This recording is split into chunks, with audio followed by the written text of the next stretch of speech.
Blessings. Welcome to today's Law Enforcement Daily Devotional. Today, if you were tuned in yesterday, you know today was the day of the big read.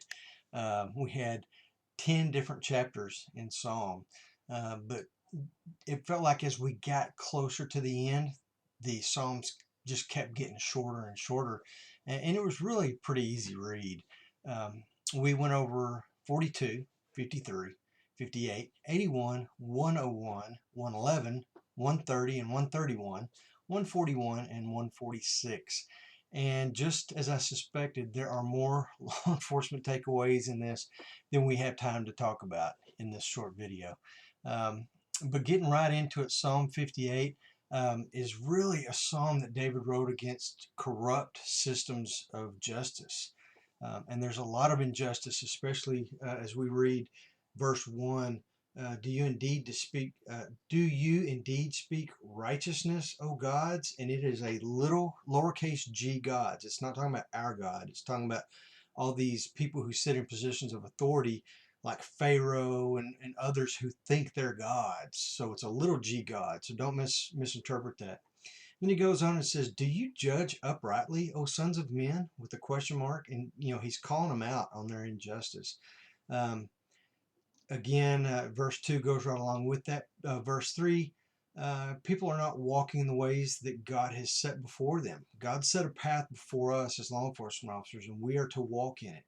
These people aren't walking in the way that God has called them to. Verse 4, he talks about them being serpents, which, man, is, reminiscent of the Garden of Eden where Satan represents or presents himself as a serpent. And it talks about them having fangs of a snake. So, their their judgments and their injustice is evil and wicked, and God is not pleased with that. And he goes on. God eventually takes action here at the very end in verses 6 through 9. David appeals to God and says, we're not getting justice on earth. Lord, would you please step in and give us justice? And then in verses 10 and 11, man, God shows up, gives justice, and God does it in such a way that verse 10 and 11 tell us that everybody recognizes that justice was from God. So to me, that just tells us in our law enforcement system, we better be careful and carry out correct justice and not injustice, or there's grave consequences.